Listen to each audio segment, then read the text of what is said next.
Buen día para todos. Gracias por acompañarnos nuevamente en una sesión del perdón. En mi pensar, luz y claridad. En mi sentir, no hay vanidad. En mi actuar, fuerza y verdad. Así crecerá mi alma con fortaleza y bondad. ¿Quién nos ayuda con la lectura, por favor? Tomemos tan solo el caso de que entre la muerte y el nuevo nacimiento, poco después de nuestra muerte, nos encontremos con entidades humanas que murieron antes que nosotros aquí en el mundo físico. Nos encontramos con ellas. Podemos sentir toda la relación que tuvimos con ellas aquí. Estamos junto a alguien, por así decir, que murió antes o al mismo tiempo o después que nosotros. Y sentimos, exactamente así fue tu postura en la vida frente a este ser humano. Así fue tu relación con él. Pero mientras que al darnos cuenta de que perjudicamos a alguien en nuestros sentimientos y acciones, en el mundo físico podemos hacer algo al respecto para compensarlo, en la vida después de la muerte no podemos hacer nada en forma inmediata. Reconocemos claramente, esto es lo que pasa con nuestra relación, pero vemos que dentro de este mundo suprasensorio es imposible cambiar algo, sea lo que fuere, ni siquiera a partir del más profundo entendimiento de que debería ser diferente. Por lo pronto, tiene que quedar tal cual es. Esto es lo abrumador de más de un reproche, que uno se percata claramente de lo mal que estaba la relación, pero debe dejarla así, teniendo siempre la sensación de que debería ser diferente. Conferencia La vida entre la muerte y el nuevo nacimiento, Múnich, 26 de noviembre de 1912, Rudolf Steiner. Gracias, Tania. Bueno, buen día para todos. Buen día, maestro Mario. Muy buenos días. Ahí les dejé la tareita, ¿no? Todos ustedes para... Bueno, comencemos con la retrospectiva. Ahí hizo la tarea, Mario. Parece que todo está claro. Todo quedó claro. Mario, a mí me quedó, por ejemplo, algo que comentaste que lo habíamos retomado alguna vez o lo habíamos visto alguna vez en otra charla, y es la tolerancia, la comprensión y la compasión, ¿sí? En estos procesos del perdón. La tolerancia, pues que tiene referencia con la facultad del pensar, ¿sí? Ser tolerante con el otro, en lo que el otro piensa. La comprensión que tiene relación pues, con todos los sentimientos, respetar el pensamiento y el sentimiento de los demás seres. Y la compasión que, como lo dice su nombre, es acompañar a ese otro ser desde la facultad de la voluntad del hacer, acompañar a ese otro ser en lo que está viviendo. Me queda de eso, Mario. Ujú. Sí, que las tres resumidas es la empatía. Se habla mucho de empatía, pero vivimos en muchos conceptos hoy en día. Vivimos saturados de conceptos sin esencia. Entonces, hablamos de ser empático, pero ¿qué es ser empático? O sea, la pregunta es cómo se ejercita eso de la empatía. Y si se siguen moviéndonos en los conceptos, decimos, pues bueno, la empatía sería lo que está en el medio de la simpatía y la antipatía, ¿sí? Entonces resulta que la antipatía y la simpatía son movimientos naturales de nuestra constitución humana, anímica. Tiene que justamente que ver con el sistema nervioso autónomo, ¿sí? Entonces hay cosas que agradan, o sí, entonces activa una reacción de atracción, de simpatía hacia eso que nos agrada, o lo contrario de la antipatía, visto así desde el campo emocional. Y nuestro sistema nervioso autónomo es realmente como el órgano a través del cual el alma sensible se puede manifestar.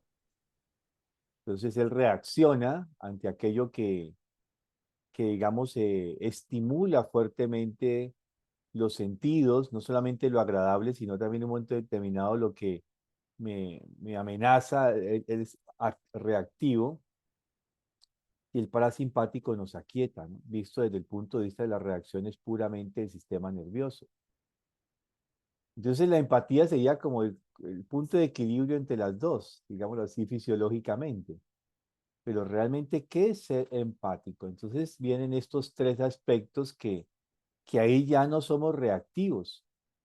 Recordemos que hemos venido diciendo que la culpa, deuda y castigo fue algo que se amarró muy antiguamente en el cristianismo. Primero con el judeocristianismo, que se juntan estos dos movimientos, ¿cierto? La- la- ya vimos cómo todo el Antiguo Testamento está basado la mayoría en culpa, deuda, castigo. Y todos estos, digamos, leyes que se establecen sobre la compensación de la culpa. ¿Cómo compensar la culpa aquí? Culpa, deuda y castigo, ¿no? Eso se satura posteriormente en el naciente cristianismo, pero eso no es cristiano. Si lo miramos objetivamente, porque el Cristo justamente en todos los evangelios viene hablando de todo lo contrario. Ya vimos el pasaje de la mujer adúltera como imagen arquetípica del juzgamiento sobre la base del Antiguo Testamento. Y que por motivos de justamente esta mentalidad judeocristiana, culpa, deuda y castigo, se quitó ese pasaje de los evangelios. Algunos, los más prudentes, lo dejaban como pie de nota, ¿no? Abajito. Sí, ahí estaba como esos versículos que hablaban del pasaje de la mujer adúltera, porque se pensaba que si la persona lo leía así, era como un pasaje al pecado. Eh, y bueno, hoy en día ya afortunadamente está ahí ya en las Biblias bien claro como un pasaje de ese capítulo del Evangelio de Juan. Pero tenía que ver con este aspecto de la culpa, deuda, castigo. Y luego cuando hay todo este tema de la reforma, eh, tanto el protestantismo como posteriormente también la Iglesia Católica siguen insistiendo en culpa, deuda, castigo. Y si lo miramos en esa justicia, es todo lo contrario a lo que Cristo nos viene diciendo. Y es decir, el Cristo nos está pidiendo que nosotros nos coloquemos con nuestro yo. Es decir, hay una parte que justamente quería un segundo leérselas, que es un pasaje del Evangelio, donde el Cristo dice, en segundo que me embolató,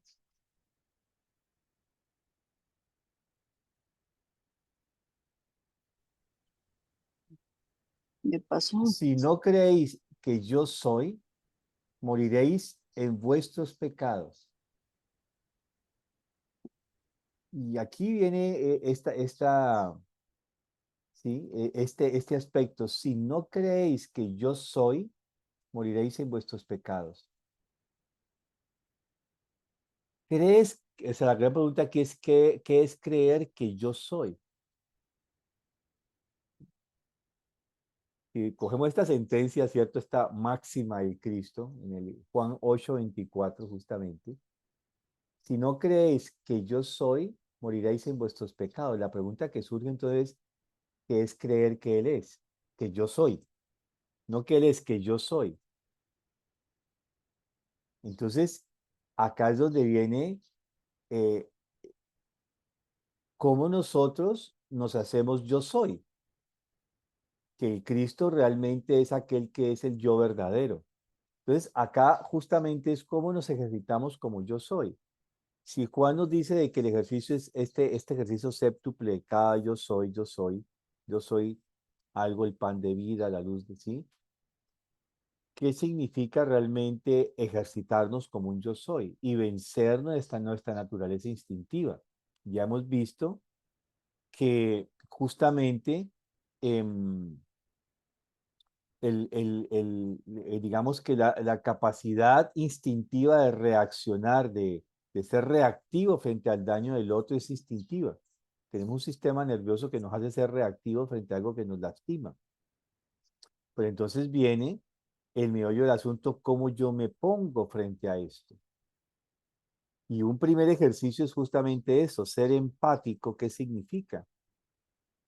De ejercitar mi capacidad de pensamiento, mi sentido del pensamiento ajeno, que prácticamente es esto, desarrollar mi capacidad del pensamiento ajeno para con él captar que otra persona piensa diferente a mí, que otra persona tiene percepciones distintas a las mías. Y no puedo juzgar si su pensar es acertado o errado si no tengo la capacidad de meterme en sus pensamientos. Porque puede ser que uno juzgue, bueno, al final, ¿sí? Juzgo de que ese pensamiento le falta un criterio de realidad.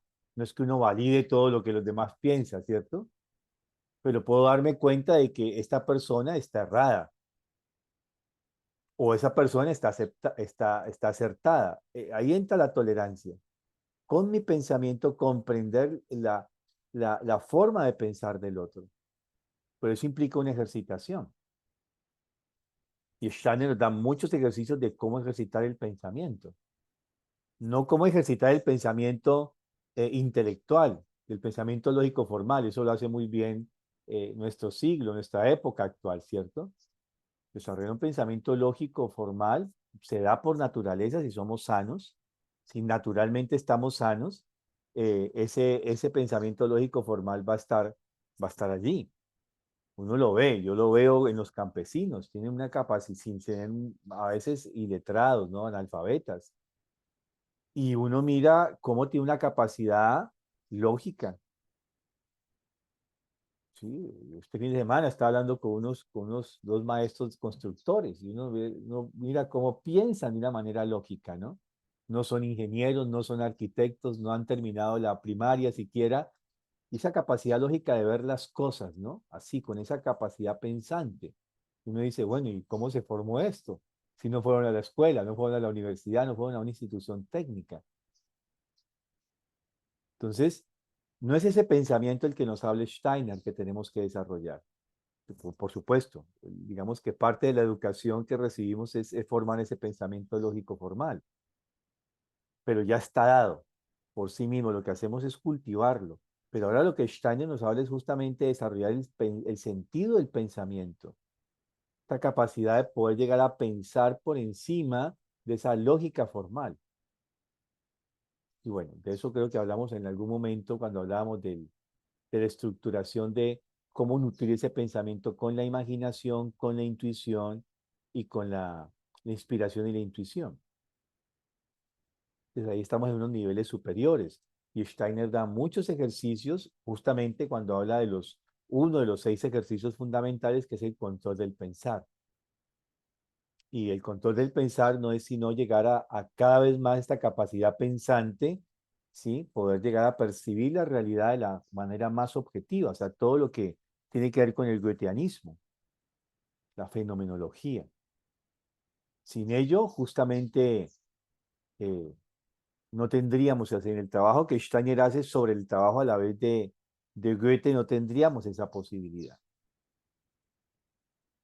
Y ahora, el otra esfera es colocarme con mis sentimientos, salir de mi subjetividad emotiva, vencer mi subjetividad, para ahora con mi capacidad sintiente poder colocarme en la situación de otro ser humano, en el sentir del otro ser humano. ¿Cómo se siente una persona así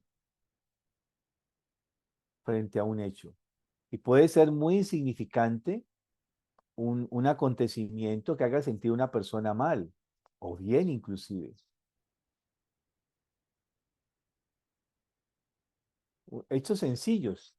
Alguna vez me pasaba, alguien se acercó a mí alguna vez en la vida y me pidió alguna orientación, un punto de vista realmente. Y yo di mi punto de vista y ya terminó la conversación y pasaron años. Después me encontré con esa persona muy emotiva, me saluda y me manifiesta la gran gratitud que tiene por ese momento en que yo le compartí un punto de vista. Y, pero yo qué hice, ¿no? La reacción, pero yo qué hice. Tengo que volver a recordar qué fue lo que pasó. No te acordás cuando en aquel momento te pregunté y tú me dijiste esto y esto. No, eso para mí fue la luz. ¿Sí? Se aclararon mis problemas.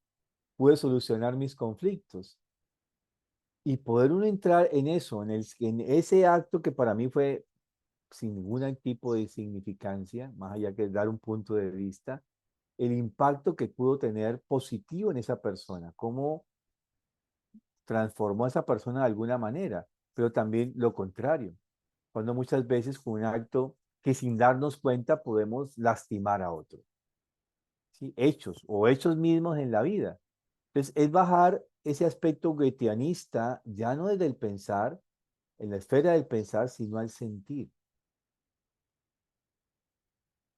Y hasta allí, en ambos aspectos, tanto el pensar y en el sentir, yo tengo que vencer toda mi subjetividad para poder realmente colocarme en el pensar y en el sentir del otro.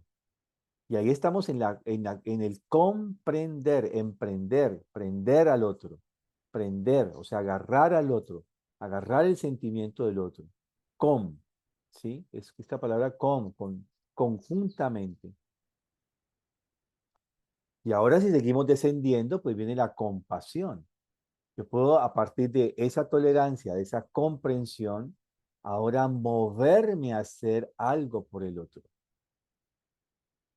Mi voluntad se mueve o no se mueve inclusive.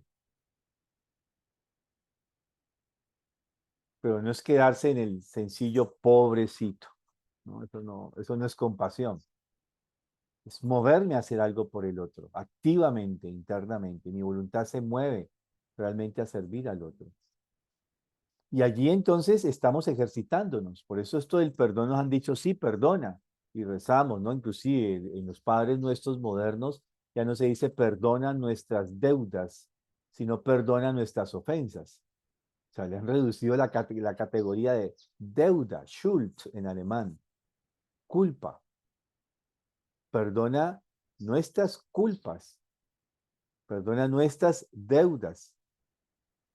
Cada que hacemos algo al otro, por más pequeñito que sea de manera negativa, es una deuda con el otro. ¿Qué hago con eso? ¿Cómo lo transformo? Pero esta petición es del Padre Nuestro, como todo el Padre Nuestro, es plural. No perdona mis deudas, perdona nuestras deudas. Estamos orando por todos. Y quita justamente el nos, quita el mí o el yo por un aspecto más colectivo. Está quitando mi egoísmo. Y eso es un elemento muy importante frente a esto. Perdona nuestras deudas. Es el ejercitar, vencer nuestro propio egoísmo. Como en la máxima oración cuando le preguntan a los discípulos al Cristo, ¿y cómo debemos orar?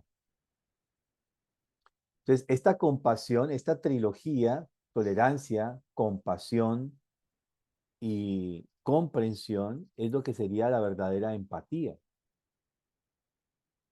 Ahí estamos siendo empáticos. Y lo empático en general me moviliza realmente a hacer algo realmente por los otros, ¿sí? Bueno, antes de seguir, Miguel creo que está levantando la mano. Escuchándote quería, qué pena que te interrumpiera, eh, escuchándote un poco, quería traer a colación, en estos días recibimos un taller con un chef muy famoso, pero muy famoso, y el taller era costosísimo.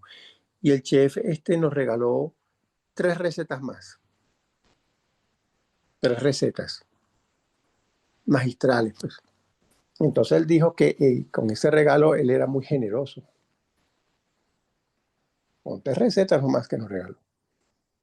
Después yo buscando, pues obviamente pues, las recetas eran magistrales, era algo que estaba fuera de lo común. Realmente había sido muy generoso, aunque no sonara así. Entonces yo considero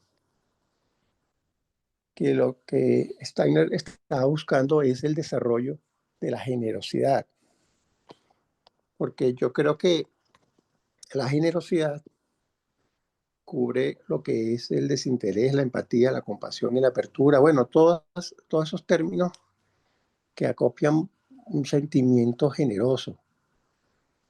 Yo veo generosidad por lo menos mucho en muchos sacerdotes, por ejemplo, de la Iglesia Católica. Y veo generosidad también en personas que tienen un alto desarrollo espiritual. Es como no buscar recompensa ni reconocimiento personal pues, por el actuar. Me imagino que Steiner lo que está buscando es algo así. Y pregunto con eso, ¿no? Gracias. Sí, gracias, Miguel. Sí, la generosidad es parte de ese movimiento que justamente es alguien que no es egoísta. Pero esta generosidad se puede mostrar desde varios puntos de vista, ¿no? Esto como el chef que regala una receta que puede decir, esto es mío, ¿no? Esto es mi invención, yo cómo lo voy a entregar si esto es lo que me hace a mí ser un chef importante. ¿Qué tal que eso llegue a manos de otro chef y me copien la fórmula y la receta y después me la mejoren, ¿no? Pero justamente ahí está este gesto de entrega constante. Y si lo miramos desde estas tres manifestaciones del yo soy, perdón, estas 7 manifestaciones del yo soy el pan de vida. ¿Qué es ser pan de vida? O sea, yo soy pan de vida. El pan es algo que nos alimenta, nos nutre. ¿Cómo yo puedo convertirme en pan de vida? Es una pregunta, no hay una respuesta concreta, ¿no? Porque todo depende de nuestras propias capacidades. ¿Cómo podemos realmente ser pan de vida? ¿Cómo puedo ser luz del mundo? Yo soy la luz del mundo. ¿Qué hace la luz? Ilumina, irradia, calienta, o sea, todas las propiedades que tiene la luz sobre la existencia. ¿Qué es ser luz del mundo? Y estos 7 yo soy tienen ese aspecto de generosidad, implícitos. Se entrega, se da. Y en este aspecto del perdón, justamente, no es aquello como se malinterpreta este pasaje que ya lo vimos, ¿cierto? El de aquel que tenía en la mejilla izquierda coloca la mejilla derecha, que ha dado lugar a pensar de que el perdón es un pasaje al masoquismo. No es esto. Son imágenes arquetípicas, son alegorías que nos están diciendo algo detrás de la imagen, que también se ha malinterpretado. Entonces, el perdón no es soportar que el otro me maltrate, soportar que los demás barran y trapeen, como dirían nuestras abuelas, con uno. Y no es eso el perdón. Es muy activo, porque en esta tendencia masoquista es una tendencia pasiva. Yo pasivamente soporto el daño que el otro me hace. Y no realmente debería ser así. Yo estoy elaborando realmente la comprensión. Por eso al principio decía que perdón no significa reconciliación. Yo puedo perdonar a alguien. Y en este sentido, si lo miramos, que estamos diciendo, lo tolero, lo comprendo con mi pensar, lo comprendo con mi sentir, y algo en mi voluntad se mueve hacia el otro. Pero si la otra persona realmente eh, tiene tendencia al mal, digámoslo así, es una persona malévolo, ¿tengo que volver a estar al lado de él? No. Entonces, perdón no es reconciliación, que también es la otra imagen equivocada. O sea, nos reconciliamos, besitos, abrazos, la tortica, la tarjetica linda, pero el otro sigue maltratándome. o yo sigo maltratando al otro también porque nos podemos colocar en la misma situación. Pero ¿dónde está la transformación y la modificación realmente que debería generar, al menos en el otro, frente a ese aspecto de la reconciliación que le estoy ofreciendo al otro? Es mucho más complejo, ¿sí? Y no quiero decir de que uno no se reconcilie con los otros, por supuesto que eso sería lo ideal, pero si no es, si no da, entonces son elementos muy importantes de comprender que no es el perdón. Parece que eso es muy importante, ¿sí? Entonces, en este sentido, Él perdona nuestras deudas, perdona nuestras culpas, perdona nuestras faltas, nuestros extravíos y negaciones de tu ser, porque en última instancia, todo eso no es más que un extravío y negación del ser, de la esencia espiritual del otro. Perdona mis extravíos, negaciones de tu ser, como yo debería perdonar a aquellos a quienes por sus negaciones y extravíos de tu ser se convierten en mis deudores, en nuestros deudores. Y es plural. No es mi padre, no es mío, es nuestro. Y con esto ya genera algo que es más, no egoico, sino más general, más compartido. Y aquí es donde viene como uno inclusive puede ejercitarse sin que nada, sin que la situación tenga que ver con uno, pedir perdón por las culpas, deudas de los otros. No tienen que ver conmigo. Y hay muchos de estos santos que se han dedicado a esto, ¿no? En Lima hay una, yo no recuerdo cómo se llama esta santa, pero lo que sí recuerdo es que aquí queda el Palacio de la Inquisición y diagonal queda el convento donde esa monja vivía. Y cuenta la leyenda, la historia, que cada que introducían a alguien en el Palacio de la Inquisición, esta monja comenzaba a orar y a flagelarse para pedir perdón por los oprobios que le iban a hacer a esas personas que eran introducidas en la Santa Inquisición, en el edificio de la Santa Inquisición en Lima. Quien vaya a Lima puede indagar sobre eso, ¿no? La clave es Palacio de la Inquisición, diagonal, el convento donde está esta monja. Y estaba esta monja y oraba. O sea, hay muchas personas que hacen este ejercicio, ¿no? Desde el simple hecho de orar, estar orando por las faltas de los otros. Hay gente que se dedica a orar por los criminales que están en las cárceles. Y eso vamos a mirarlo después. ¿Qué pasa realmente allí? Porque todas estas ejercitaciones que estamos viendo, lo que van a conllevar es a que algo en mi cuerpo etérico, vital, se transforme.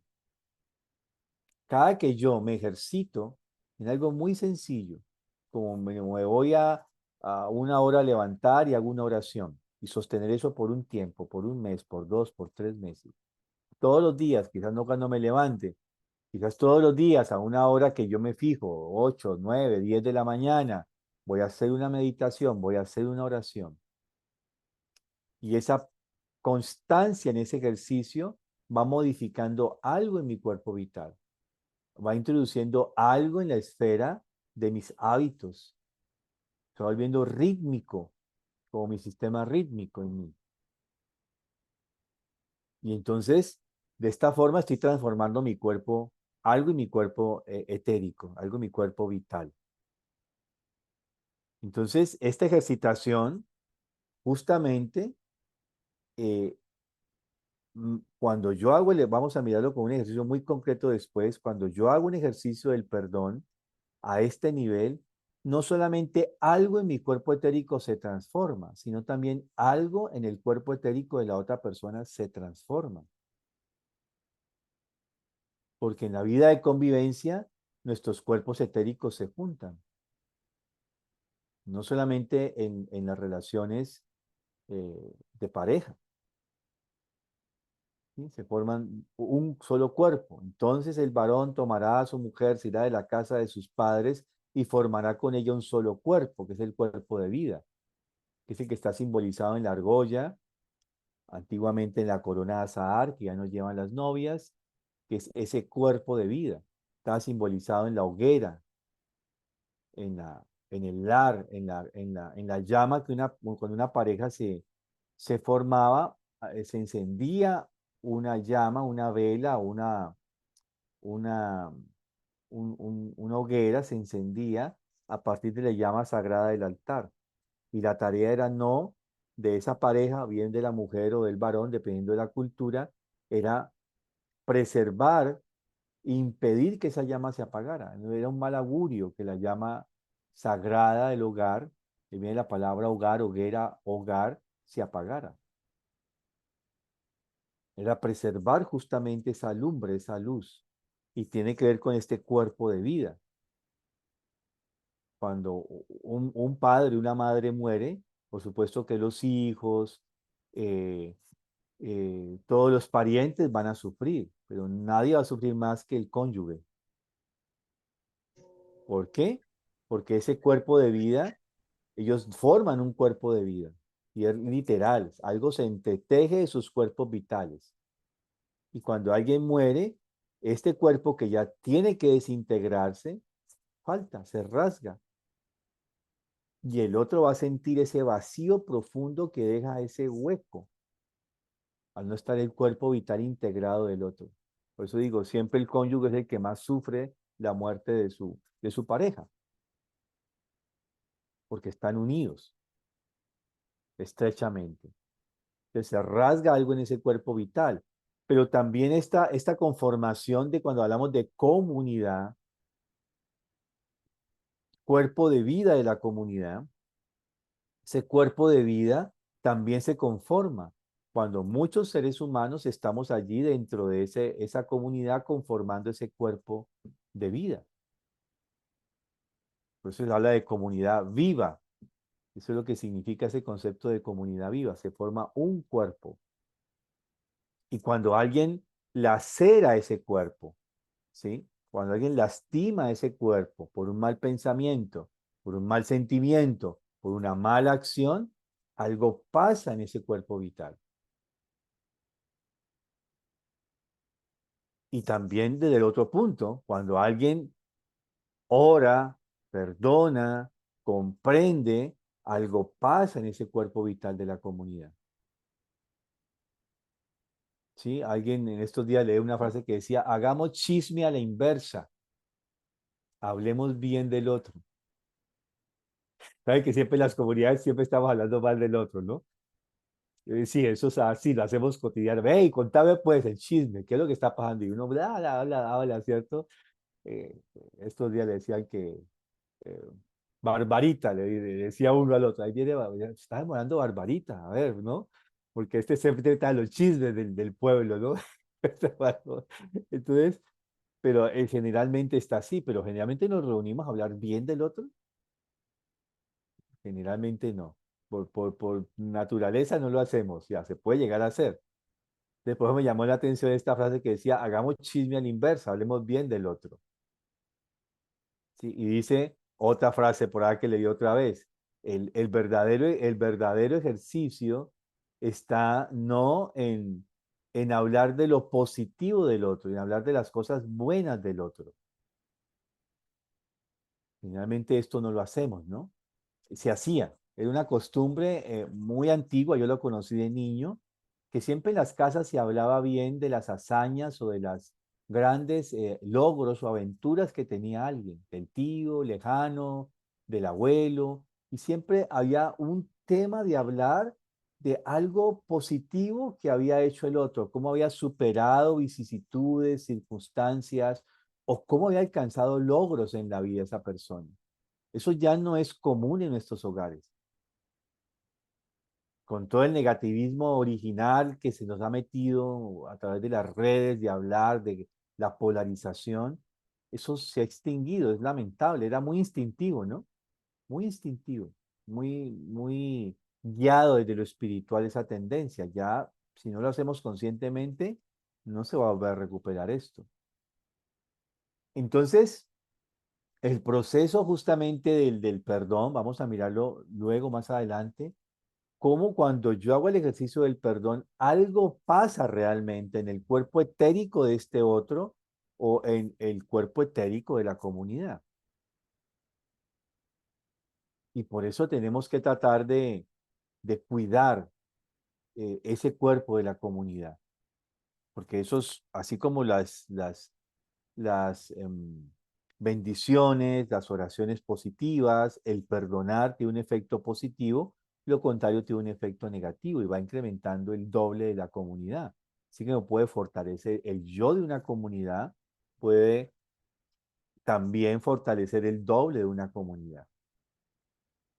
Y yo cuando entro a ser miembro de una comunidad, pues yo ahí ya entro a ser parte activa si me conecto conscientemente con el yo de esa comunidad, o sea, con el arcángel, realmente una comunidad ya tiene un lugar de un ser de un arcángel, o me conecto con el doble de la comunidad. Entonces, ¿para qué lado voy? Eso es una gran pregunta, ¿no? Entonces, esta ejercitación es muy importante, es muy consciente. Y parte de ese albergar este nuevo yo o este yo superior en nosotros, eh,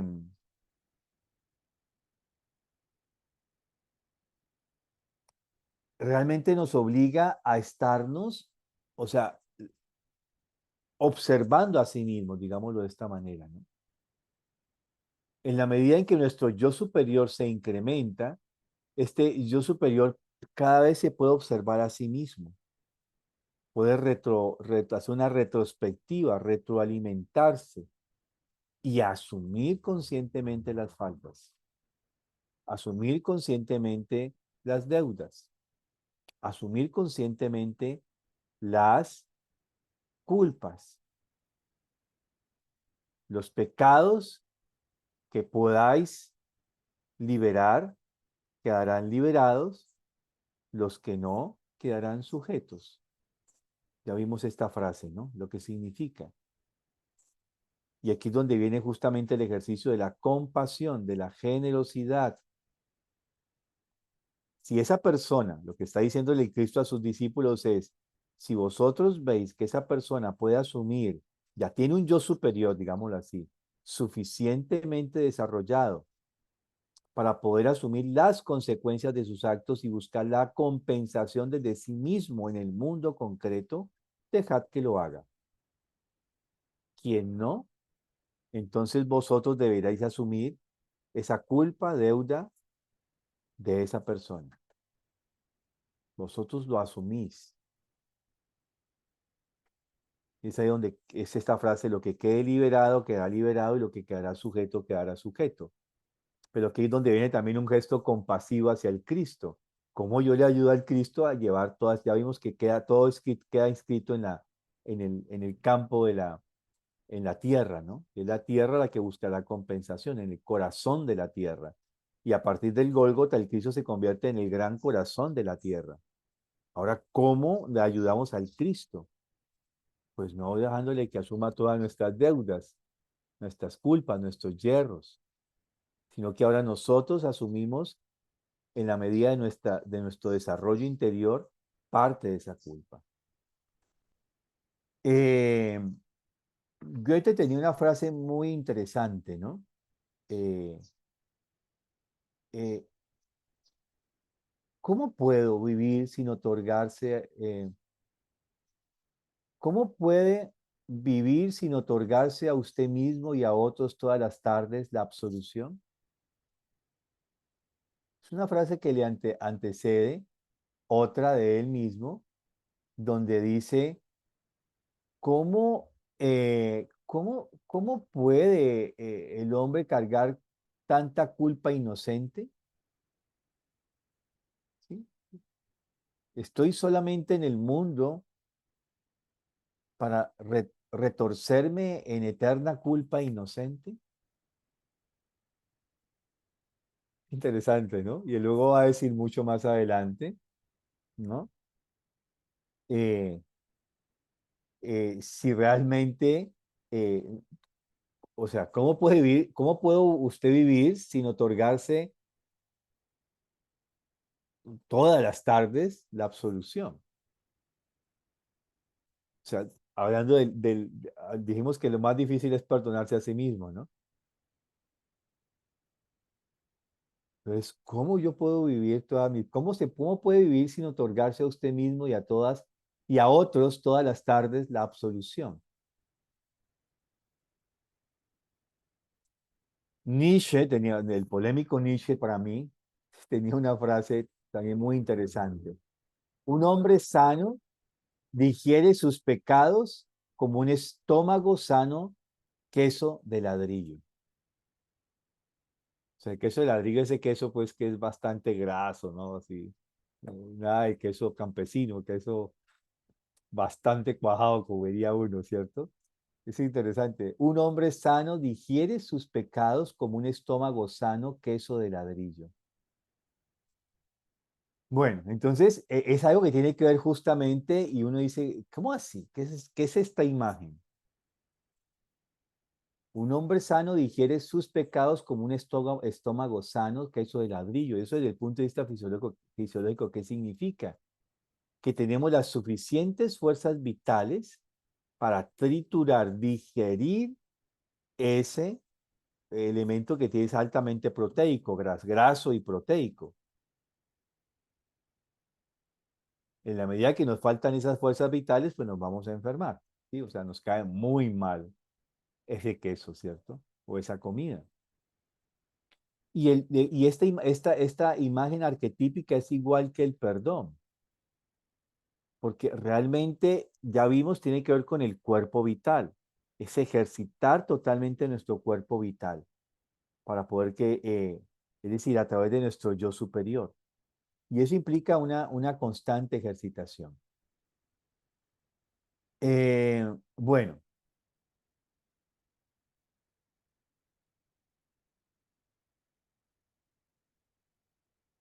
otro ejercicio sobre la naturaleza del perdón. Una vez que yo he hecho mi recapitulación, he identificado algo que debo perdonar, de lo cual debo pedir perdón o perdonarme a mí mismo. Una vez que he identificado esa, ese aguijón clavado en mi propia alma, lo he identificado claramente a partir de la retrospectiva. Y esta retrospectiva interior comienza con, alguna vez ya vimos este ejercicio, ¿qué siento? ¿Qué es lo que me duele? O la pregunta que diría Parcival a Ann Portas. ¿Qué es lo que te acongoja? ¿Qué es lo que me acongoja? Y una vez identificado eso que me acongoja, lo escribo.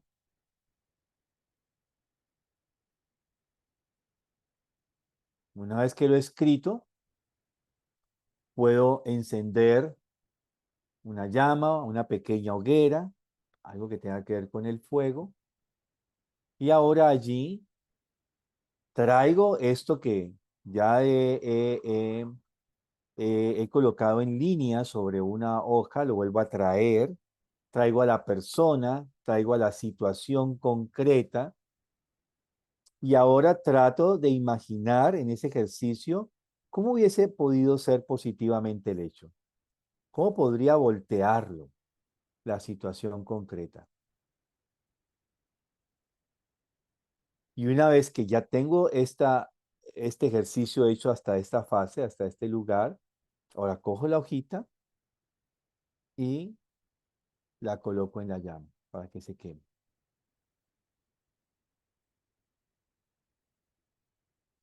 Tantas veces como sea necesario, hasta que el aguijón salga. ¿Cómo sé que el aguijón salió? Cuando vuelvo y recreo la experiencia y ya no duele. Han visto esa imagen, ¿no? Se clava una espinita en el dedo y duele, ¿cierto? Y uno se sacó la espinita, pero no se la sacó bien, sigue doliendo. Las abuelas tenían la cuestión, bueno, mi abuela tenía la cuestión, trágame una aguja. ¿sí? No sé si alguno tiene esa experiencia.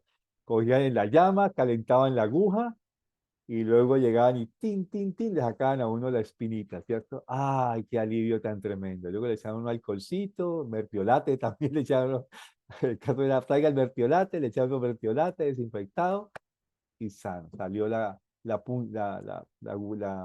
puntica esa de esa astillita que se nos clavó y que sigue doliendo, ¿cierto?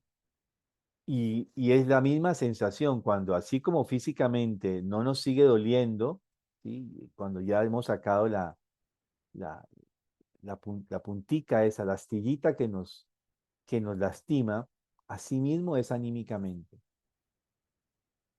Por eso digo, hay que hacerlo cuantas veces sea necesario. Bien, inquietudes, preguntas.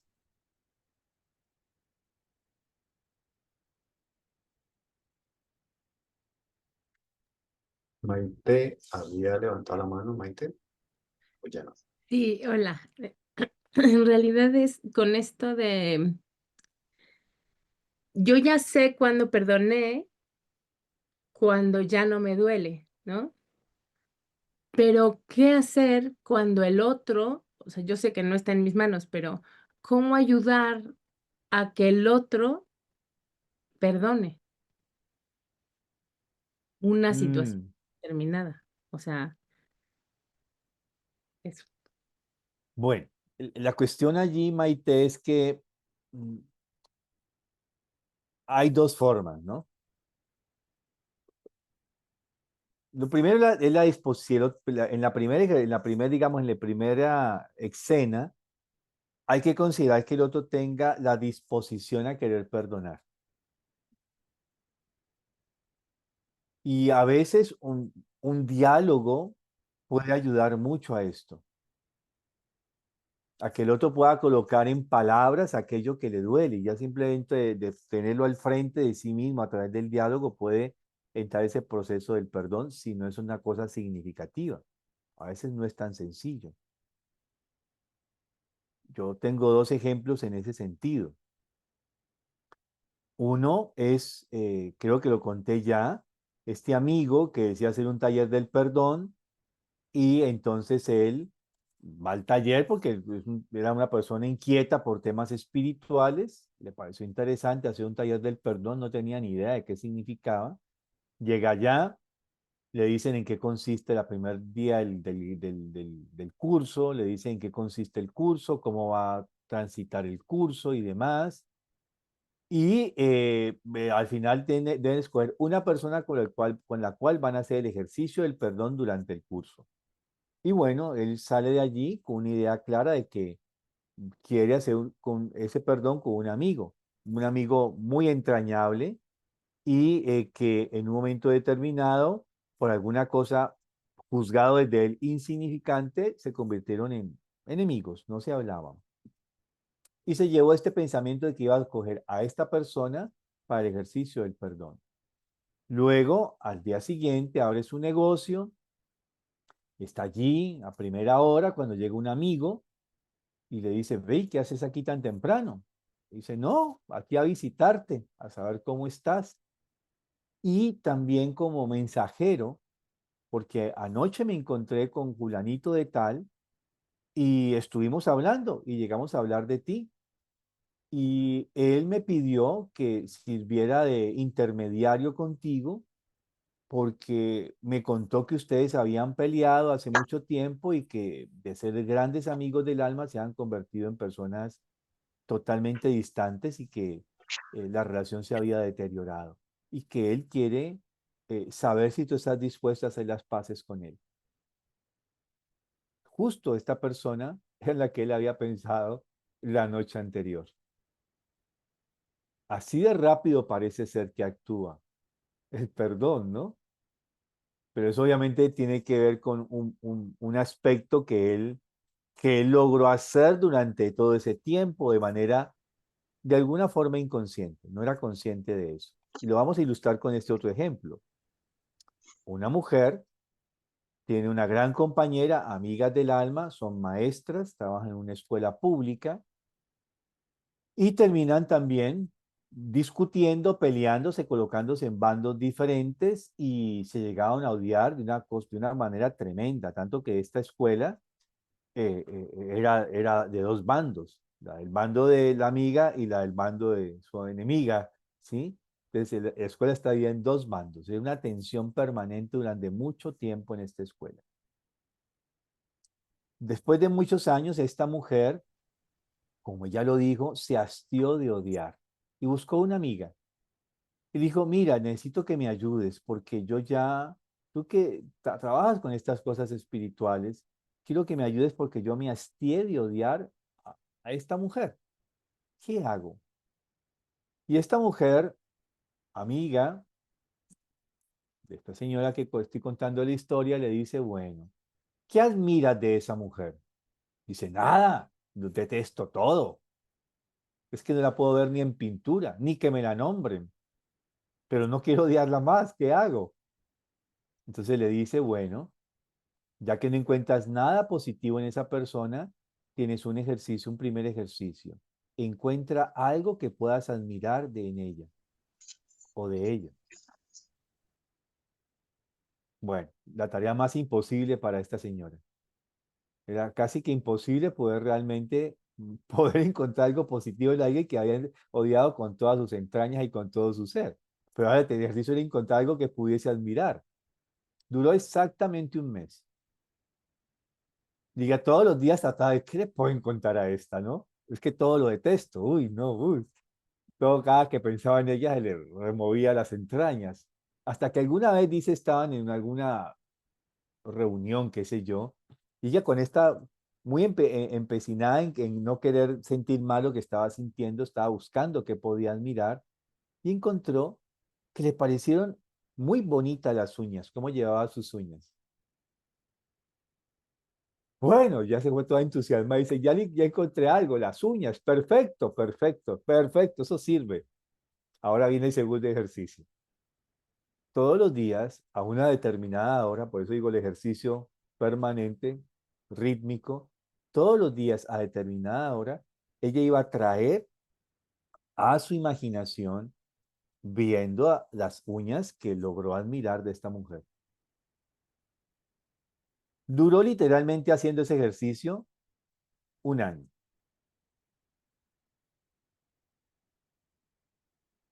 Una vez entró a la escuela,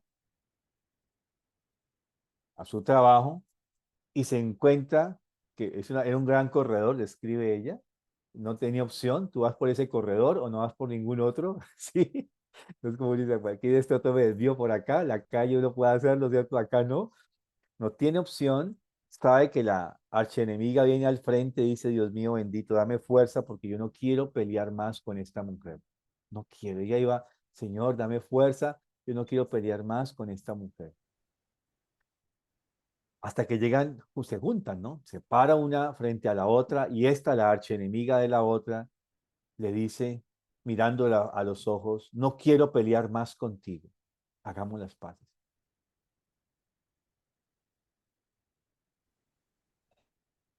Bueno, de eso hablamos dentro de 8 días. El significado oculto del perdón. ¿Qué sucede? O sea, a veces es muy fácil acompañar un proceso del perdón, como en el caso de este amigo, o a veces requiere mucha ejercitación, como en el caso de esta persona, de esta mujer. Ese es un primer escenario. Pero entre ambos viene el segundo ejercicio, que es cuando vamos a mirar posteriormente cómo acompañamos espiritualmente los hierros, las deudas, las culpas de los otros, porque desde allí se mueve algo en el cuerpo vital y se puede transformar. Pero eso lo vamos a mirar un poco después. ¿Sí? Tania. Sí, ay, muchas gracias, Mario. Es que la vez pasada yo comenté que para mí, desde mi punto de vista y desde donde yo ya estoy trabajando, eh, pues digo, o sea, una cosa importante es pues que la persona está dispuesta a perdonar, ¿no? Porque dices, es que ya no puedo con este dolor y por ejemplo ahorita dices, esta persona ya estaba cansada de estar enojada, ya estaba cansada de estar de tener una enemiga. Y también a veces nos cansamos de todo ese daño que nos han infligido otros. Entonces yo comenté que pues es que no podemos trabajar desde una postura de decir yo fui víctima de esa persona, porque desde ahí es mucho más difícil, ¿no? Sino pensar el para qué se creó esta situación en mi vida, para qué, o sea, cuál fue el beneficio, cuál es la lección. Y entonces, pues comentaban que, bueno, pues es que no está tan fácil cuando tal vez a una persona fue violada o cuando una persona fue maltratada de una manera muy, muy fuerte, ¿no? Pero yo, desde mi punto de vista, y según lo que he entendido de Steiner, que yo pues, asumo que todo el mundo estamos en esta frecuencia de que pues estamos buscando nuestro mejor bien y estamos trabajando interiormente, yo siento que no podemos, si realmente queremos perdonar, no podemos ponernos en la postura de que alguien me hizo, sino cómo esto surgió para mi mayor bien o cómo surgió para mi evolución, porque van a decir, ay, sí, ¿cómo va a ser que si alguien me golpeó, eso me puede hacer mi mayor bien? Pero tal vez esa paliza me convierte en una persona más fuerte para que cuando llegue una cosa que realmente sea muy grande, yo ya no pueda yo ya no tenga que vivirla de la misma manera y con la misma intensidad. Entonces, ¿cómo puedo yo? O sea, yo me sentí, en ese momento me sentí como culpable por haber simplemente manejado este concepto desde algo tan ligero como de, bueno, yo no puedo ser la víctima, ¿no? Porque desde la víctima no logramos nada, no hay energía, no hay fuerza, es como la vibración de la culpa, no hay una vibración fuerte, no hay algo que me dé poder interno. Entonces, ¿cómo hacer ese cambio para el verdadero? Bueno, creo que ya lo dijiste claramente, que la semana que entra vas a hablar del significado oculto del perdón, ¿no? Entonces, igual y me tengo que esperar a la próxima semana o, bueno. Bueno, hago el anticipo, ¿cierto? La cuestión es, justamente el sentirnos víctimas en un momento determinado es un sentimiento real. Uno puede sentirse ofendido, uno puede sentirse lacerado, uno fue lastimado. Eso es un hecho real, ¿no? Una violación, como colocas el ejemplo, un maltrato físico, eh, es real. La cuestión es cómo yo logro soltar esa experiencia de mi alma, o sea, cómo yo renuncio porque cuando ¿cuál es la dinámica interior? Alguien me hace daño. Instintivamente, yo tengo la necesidad de venganza. Esa es la realidad. Alguien me hace daño, yo instintivamente tengo la necesidad de desquitarme. Usted coge un gatico y le da una palmadita y él le va a mandar la mano.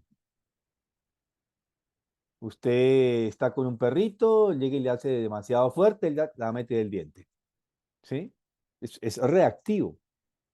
¿Cuál es la dinámica interior? Llevamos siglos diciéndonos contente, contén esa sensación. Y ahí es cuando comienza el sufrimiento. Entonces, crear realmente esa conciencia, esa dinámica, que tengo derecho a sentirme ultrajado, que tengo derecho además de tener una reacción de venganza. Obviamente también depende mucho de nuestro temperamento. Un colérico, por supuesto que él va a buscar en su inconsciente o en su subconsciente el deseo de vengarse, ¿no? Y me las hizo y me las paga, ¿no? O puede darse pero es renunciar a ese derecho, a querer ese derecho entre comillas de vengarme. Y ahí comienza el proceso.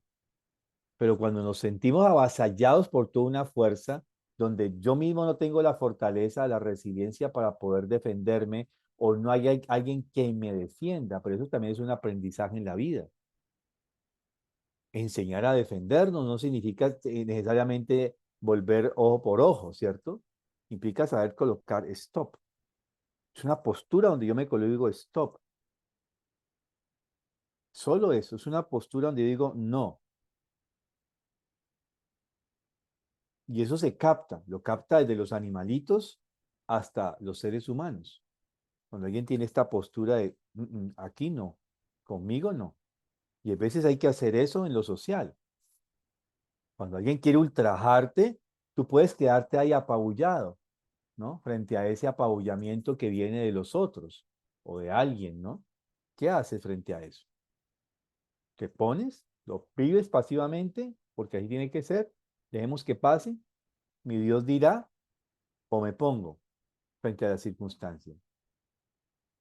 De alguna manera, instintivamente es una medición de fuerzas, pero no una fuerza que hace pasaje al acto, sino una fuerza que te dice, stop, hasta aquí, tengo mi dignidad, no me vas a atropellar.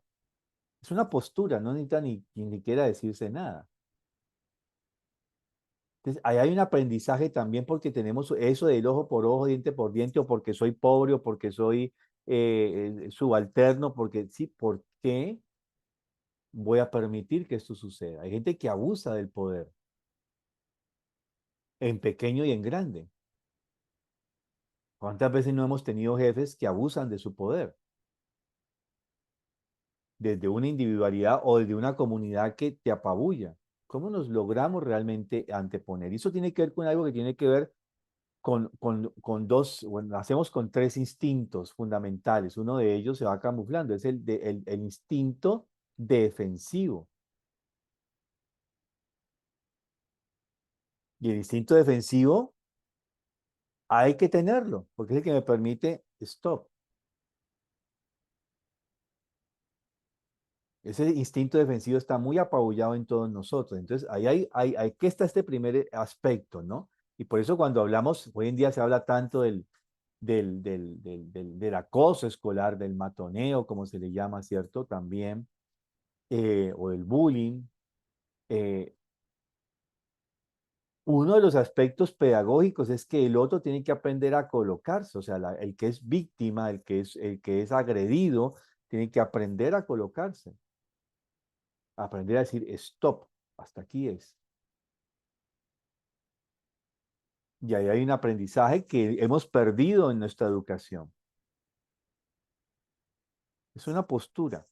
Hace muchos años escuchaba la anécdota de una niña que se ausentó por muchas semanas del colegio y volvió. Y cuando volvió vino con unos arnés de esos que le colocan acá de la cintura para abajo para poder caminar. Llegan tarde ese día a clase, la madre acompaña a la niña, tocan a la puerta de su salón, la maestra abre la puerta y claro, todos los niños, ustedes imaginan, van a curiosear quién llegó, ¿cierto? Miran así cuando ven la niña, todos hacen ¡ah! Cuando la ven con su arnés. Y la chiquita de 9 años y medio, 10, dijo, ¿y qué? Nadie nunca se burló de la niña. Sí, es una postura. Sí, es decir, esto es un aspecto que está allí, que también tenemos que aprender. Y justamente cuando dices, ¿qué tendría yo que aprender con respecto a la experiencia? ¿Qué aprendizaje debo colocar aquí? ¿Sí? En ejercitación, porque muchas veces no es que no solamente se soluciona con la conciencia, ¿no? Sino cómo me ejercito para poder, porque quizás tengo un esquema donde me dijeron, no pelee, no hable. Hace mucho tiempo conocí a una persona que decía, era una administradora que decía, no, usted no pelee, usted es subalterno, usted no pelee, no se meta en eso, usted quede callado. Pero es que están cuestionando el trabajo del otro, decía yo. No, no, no, no. Ellos son los jefes, usted no puede decir nada. ¿Cómo así? Bueno, eso no digamos como mi naturaleza, ¿no? Un poco combativa, ¿cómo así? Yo tengo que decir algo, es cierto que tengo que decir algo, así no sea con respecto a mí. ¿Sí? Entonces, hay cosas allí también que es un aprendizaje y no quiere decir de que, entonces, bueno, que bienvenidos todas estas situaciones, no. ¿Cómo lo podemos voltear? Es un poco el ejercicio, ¿no? Y bueno, luego miramos un poco el resto de cosas que acontecen allí en ese campo vital, cuando ya hablamos de ese significado esotérico, oculto, que ya no tendrá que ser más ni esotérico ni oculto, cuando lo revelemos qué hacer y cómo eso modifica algo en el campo vital de los seres humanos. ¿Sí? Miguel y Mónica. Primero las damas. Ah, bueno, entonces Mónica. Gracias, Miguel. No, entiendo que el trabajo es poder poner este límite, ¿no? O este instinto defensivo amorosamente, porque a veces inconscientemente uno sabe hasta acá, ¿no? Hasta acá llegué. Está esa necesidad de poner como ese stop, pero sale como desbordado, ¿no? Entonces entiendo que, y empiezan ahí a jugar los dobles. El tema es ser consciente y tener esa individualidad como para darse cuenta en el momento de no entrar ahí, pero bueno, es un trabajo. Entiendo que el hecho de tomar conciencia, de ejercitarnos, bueno, al principio no sale, pero en algún momento uno va a poder como abstraerse y sobre todo con las relaciones más cercanas, ¿no? Que es donde más se ve como ese juego, al menos es lo que, para mientras vos decís todo eso, uno va como recapitulando y haciéndose una vista, ¿no? De todo lo que, en donde uno tiene estas cuestiones, ¿no? Por trabajar y bueno. Así que te agradezco, Mario, porque son herramientas muy útiles las que nos estás dando. Sí, así es, con mucho gusto, Mónica. Miguel, Sí, Mario, rápido, ya estamos sobre la hora. A mí se me viene la reflexión, ¿no? Estamos ¿la hablando qué, del perdona? la reflexión, esta siguiente Ah, la reflexión, ¿no? reflexión ya, ok. Estamos hablando sobre el perdón y obviamente tú traes a colación, a mí me ha pasado, a veces yo me peleo con alguien y se me olvida porque me peleé. Pasan los años y se me olvida porque me peleé y a veces me lo encuentro y digo, mira, se me olvidó porque me peleé, pero vamos a darnos la mano, chico. Y entonces él se ríe, me dice, no, fue porque esto y por esto. Ah, verdad. Pues cosas como de niños, ¿no? Pero hay un asunto que a mí me ha llamado siempre la atención. Voy a poner como ejemplo El Salvador, este país. Yo viví 4 años allá en El Salvador y tuvimos la posibilidad de trabajar en las cárceles con los maras salvatrucha, con las pandillas, pues, ¿no? En justicia restaurativa. Pero ahora con este nuevo presidente Bukele, tiene preso, tiene metido en las cárceles a todos esos mareros, a todos esos pandilleros, pues. Son más de 6.000 en una población de 5 millones de habitantes. La sentencia legal más baja son 180 años. O sea, el marero que delinquió y hizo lo que hizo, pues le toca 180 años de sentencia. O sea, una persona que tiene 40 años más 180 son 200. O sea, eso es como una cadena perpetua, ¿no? Es como bueno, es una manera muy sutil de decir, te vas a quedar aquí toda la vida. Entonces, ¿qué pasa ahí con el perdón, no? Me pregunto yo, ¿no? Gracias. Bueno, Miguel, esa es una pregunta que sí, la apunto para moverla en otro momento, ¿sí? Porque es muy, muy amplia. Lo cierto es que, mira, en estos días un juez en los Estados Unidos condenó a una persona eh, em, y la sentencia fue muy llamativa, ¿no? No sé a cuántas cadenas perpetuas, no recuerdo. Eh, lo interesante es al final lo que dice el juez, ¿no? Tantas cadenas perpetuas, tantos años, además de las cadenas perpetuas, si te pongo, por decir algo, 5 cadenas perpetuas, más 50 años. Más te condeno a que cuando mueras allá sigas padeciendo todo lo que hiciste. Y dice, ajá, ¿qué es esto, no? Un tipo que mataba gente, ¿no? Era brutal, un asesino en serie, ¿sí? Entonces, claro, uno se pone a pensar, ¿y qué significa realmente condenar a alguien en la tierra de esa manera? ¿Qué significa realmente condenar a alguien por 5 cadenas perpetuas que no las va a poder cumplir en esta vida? O sea, ¿cuántas cadenas perpetuas? 5, o sea, 5 existencias. Más 50 años. O sea, que queda 5 encarnaciones y luego sería 50 años. Más que allá en el mundo espiritual te remuevan todos los diablos y te atormenten. ¿Sí? O sea, que no tengas descanso eterno. ¿Qué significa eso? Y es, acá tenemos la potestad, o sea, un juez, como juez, tiene esa potestad de hacerlo. Pero ¿qué significa en el desarrollo espiritual de esa persona? Ahora, más complejo, porque una persona se hace, nace asesino brutal. ¿De dónde viene eso? ¿Tiene que ver con lo que se configuró este karma de esta existencia de esta forma o viene de existencias anteriores? Y claro, en la ley del talión, en la ley judeocristiana, deuda, castigo y culpa, eso es válido. Eso es válido.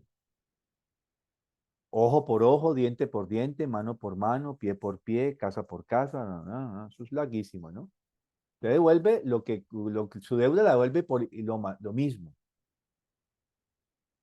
El cirujano se equivocó y la persona murió, pues pierde su mano derecha, que es zurdo, si era derecho, si era diestro, ¿cierto? Pierde su mano. El constructor, se cayó la casa, murió una persona, muere el mismo pariente de esa persona, era así la ley. Ojo por ojo, diente por diente, mano por mano. Pero el Cristo cambia esto. Es justamente lo que por eso decía al principio, no es cristiano. Genuinamente no es cristiano hablar de culpa, de castigo. No, porque Cristo lo voltea, pero lo voltea no de una manera como se puede decir, ¿no? Venga, entonces perdone a todos los mundos y que no tenga ningún tipo de consecuencia. Por ejemplo, crímenes de lesa humanidad donde se haga justicia restaurativa, que es la que vale para los niños, por el nivel de conciencia. Entonces, ¿dónde está realmente el que el otro se pone frente a sus hierros? Porque algo tiene que estar puesto de este otro. Y si yo lo asumo, ¿qué es lo que asumo? ¿Y cuál es el compromiso del otro frente a que yo asumo su deuda y su hierro, ¿cierto? Hay un tema allí que es nuevo y que justamente, pues uno dice, ajá, el juez falla así, pero ¿qué ata allí realmente con esto? Y cómo realmente comenzamos a liberar y cómo justamente una verdadera justicia con estos grandes criminales es cómo toman conciencia de sus crímenes. Hay que entender que Freud dijo, los canallas no son analizables. Canallas son los psicópatas, o sea, la gente que no siente culpa. El que no siente culpa no es analizable, porque la base de todo psicoanálisis es la culpa, es el inconsciente. La culpa está en el inconsciente. Obviamente, a esto se tomó por muchos años, muchas décadas esto, hasta que llegó Víctor Frankl y cambió esa situación. Y dijo, no, venga, comenzó a trabajar con criminales, asesinos en serie, psicópatas. Y dijo, hay algo que podría cambiar. Y se acercó realmente estando en la cárcel, no fuera de la cárcel, ¿no? O sea, es decir, ¿cómo trabajamos espiritualmente con la persona? ¿Debe estar en la cárcel? Pues claro, porque es un asesino. Le dan papaya y vuelve a matar. Eso es un hecho real. Pero acá la cosa es cómo yo trabajo con estas personas para que modifiquen la forma de percepción que tienen y su forma de actuar en el mundo. Ese sería el verdadero ejercicio espiritual, no es quitarle las consecuencias de sus actos, cómo realmente logramos que la persona transforme su tendencia a hacer el mal. Y ahí hay un ejercicio, pero después quizás profundizamos un poco más en esto, ¿sí? Y cómo alguien puede ser absuelto al final, pero la absolución tiene que mostrar realmente un comportamiento que es predecible, que puede ser confiable su comportamiento. Tengo un violador en serie, lo voy a liberar por compasión, va a seguir haciéndolo. ¿Cómo yo garantizo a la comunidad que este hombre realmente no va a seguir haciendo lo mismo? Y ahí hay todo un tema que como sociedad tenemos que realmente hacer, pero la solución sería evitar todo aquello que ha perfilado, ha generado un perfil de una persona para que sea así. Eso es un trabajo todavía mucho más grande. Y la base fundamental tiene que ver con el vínculo desde la temprana infancia, desde que se nace.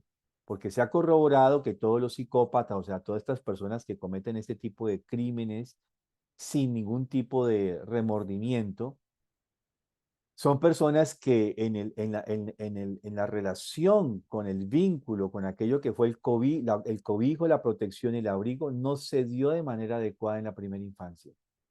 Entonces, ciertas áreas del cerebro, o sea, se ha sabido con las neurociencias hoy en día, todas esas áreas que tienen que ver las conexiones nerviosas que pasan por el sistema límbico, no, ahí quedan como un corto, quedan los cables cortados, las conexiones quedan cortadas en el sistema límbico, las que median justamente el comportamiento moral.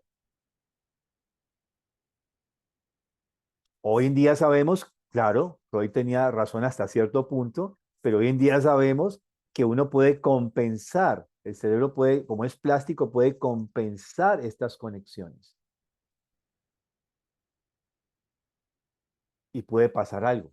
Que eso fue lo que trató, no desde el punto de la neurociencia, sino de la psicología,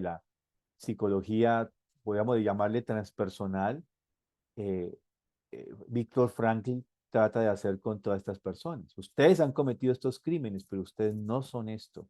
Es un primer aspecto, porque uno termina identificándose con lo que hace. Entonces, ustedes han cometido estos crímenes, pero ustedes no son esto. Esa es la primera consigna de Víctor Frankl trabajando con estos criminales. Y después les cuento la otra de, de cómo acercarnos justamente a ese aspecto. Este era muy concreto, pero está el otro personaje que trabaja, ¿cierto? Desde el punto de vista espiritual con los criminales. Pero dejemos allí para dentro de 8 días, porque tenemos que hacer parte artística ahora. Muchas gracias, Mario. Con gusto. Gracias, Mario. Bueno, Gracias. hoy Mario Huerta no se encuentra, pero podemos hacer un ejercicio corto jurídico. Entonces, sí, vamos a colocar de pie. Es uno de los ejercicios que Steiner entrega. Lo podemos hacer todas las mañanas y es la estrella. Entonces, vamos a hacer 5 movimientos con una frase. El primero, adelantamos el pie izquierdo, lo abrimos y lo adelantamos, el pie izquierdo. El segundo movimiento, adelantamos y abrimos el pie derecho. Luego extendemos la mano izquierda, luego extendemos la mano derecha. Luego hay movimiento hacia nuestra cabeza y retornamos pie izquierdo con brazo izquierdo y pie derecho con brazo derecho. Entonces, y esto va acompañado de un verso. Firme me coloco en la existencia. Extendemos el pie izquierdo hacia adelante. Con seguridad recorro los caminos de la vida. Extendemos el segundo pie. Luego el brazo. Amor cultivo en el núcleo de mi ser. Esperanza impregno en todo que hacer.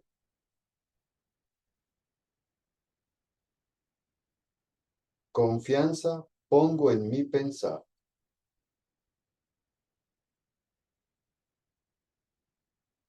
Y aquí hacemos la estrella, la sostenemos en ella.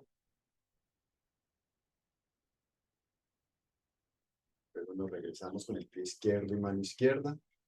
Estos 5 me llevan a la meta. Estos 5 me dan la existencia. Vamos a hacerlo 2 veces más, sin explicación.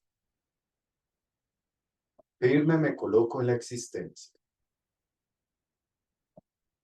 Con seguridad recorro los caminos de la vida. Amor cultivo en el núcleo de mi ser. Esperanza impregno en todo que hacer. Confianza pongo en mi pensar.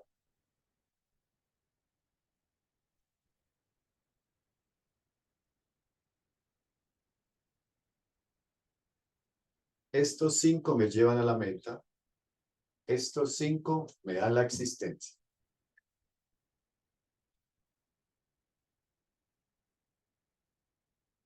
Firme me coloco en la existencia. Con seguridad recorro los caminos de la vida. Amor cultivo en el núcleo de mi ser. Esperanza impregno en todo que hacer. Confianza pongo en mi pensar.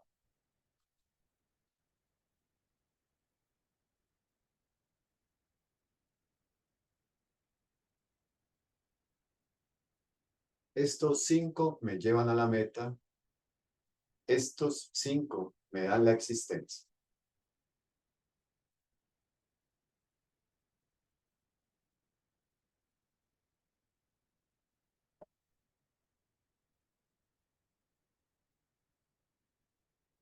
Muchas gracias. Vamos a cerrar. Gracias, Mario. Ya. Muchas gracias. Muchas gracias. Gracias, Mario. Gracias, Oscar. Gracias, Oscar. Mario. Gracias. ¿Quién nos ayuda con el cierre, por favor? En mi pensar, luz y claridad. En mi sentir, no hay vanidad. En mi actuar, fuerza y verdad. Así crecerá mi alma con fortaleza y bondad. Muchas gracias. Gracias, Rosalita. Buen día Muchas para todos. gracias. Un abrazo.